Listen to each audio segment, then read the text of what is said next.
மறுவாழ்வு மையங்களை உருவாக்கி கொடுத்து அவங்களை மீட்டெடுக்கணும். ஆரம்ப கல்வியிலேயே இதை கொண்டு வரணும். தீண்டாமை எப்படி பெருங்குற்றம்னு சொல்லுதோ அதே மாதிரி போதைப் பொருட்களும் பெருங்குற்றன்றதை சொல்லி பிள்ளைங்களுக்கு புரிய வைக்கணும்.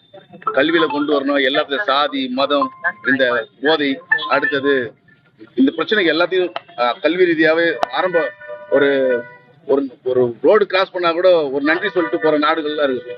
பிள்ளைகளுக்கு அடிப்படை உரிமைகளை சொல்லிக் கொடுக்குது குழந்தைங்களுக்கு. நீ ரோட கிராஸ் பண்ணும் போது அடுத்தவங்க வண்டி எடுத்துறாங்கன்னா அவனுக்கு தேங்க்ஸ் சொல்லிட்டு போ அப்படின்ட்டு. ஆனா இங்க அந்த மாதிரியான எந்த வேலையும் செய்ய நடக்க மாட்டேது.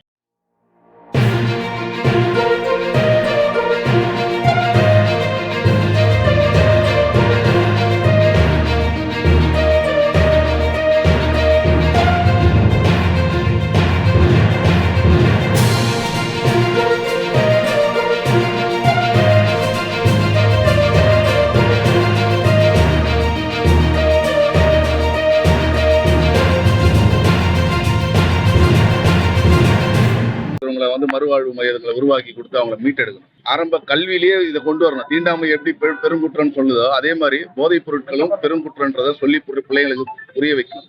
கல்வியில கொண்டு வரணும். எல்லாத்தையும் சாதி மதம் இந்த போதை அடுத்தது இந்த பிரச்சனைக்கு எல்லாத்தையும் கல்வி ரீதியாவே ஆரம்ப ஒரு ஒரு ரோடு கிராஸ் பண்ணா கூட ஒரு நன்றி சொல்லிட்டு போற நாடுகள்லாம் இருக்கு. பிள்ளைகளுக்கு அடிப்படை உரிமைகளை சொல்லிக் கொடுக்குது குழந்தைங்களுக்கு. நீ ரோட கிராஸ் பண்ணும் போது அடுத்தவங்க வண்டி எடுத்துறாங்கன்னா அவனுக்கு தேங்க்ஸ் சொல்லிட்டு போ அப்படின்ட்டு. ஆனா இங்க அந்த மாதிரியான எந்த வேலையும் செய்ய நடக்க மாட்டேது.